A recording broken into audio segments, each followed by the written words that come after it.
நாம் இதுவரை செஞ்ச பாவங்களும் குற்றங்களும் நம்ம மனதை பல முறை அப்படி உறுத்திட்டே இருக்க மாதிரி இருக்கும். நம்ம சந்தோஷமாக மகிழ்ச்சியாக நம்ம இருக்க முடியாத படிக்கு அந்த பாவ உணர்வு நம்மை துன்புறுத்தி கொண்டே இருக்கும். அதோடு கூட அந்த பாவத்தின் சம்பளம் மரணம் சொல்லப்பட்டது போல இதனுடைய முடிவும் பயங்கரமாய் நித்திய நரகத்தில் இருக்கும்.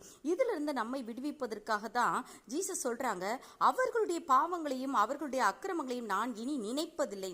நம்ம செஞ்ச பாவங்களையும் குற்றங்களையும் கர்த்தர் நினைப்பதில்லை. எவர்களுடைய பாவங்களை, அதான் வேதம் சொல்கிறது, இயேசு கிறிஸ்துவினுடைய சரீரம் ஒரே தரம் பலியிடப்பட்டதினாலே அந்த சித்தத்தின்படி நாம் பரிசுத்தமாக்கப்பட்டிருக்கிறோம். ஸோ எனக்காக இயேசு கிறிஸ்து ரத்தம் சிந்திருக்கிறார், பலியாக்கப்பட்டிருக்கிறான்னு சொல்லி இயேசுவாகிய பலியில உங்களுடைய பாவங்களை கழுவும் போது தான் அவர்கள்தான் பரலோகத்தில் மகிழ்ச்சியாக வாழ முடியும். அவர்களுடைய அக்கிரமங்களை கர்த்தர் நினைக்க மாட்டார். ஸோ அந்த குற்ற உணர்விலிருந்து நாம் முழுவதுமாய் விடுபட்டு மகிழ்ச்சியோடு கடவுளோடு வாழ்கிற வாழ்க்கை வாழ முடியும்.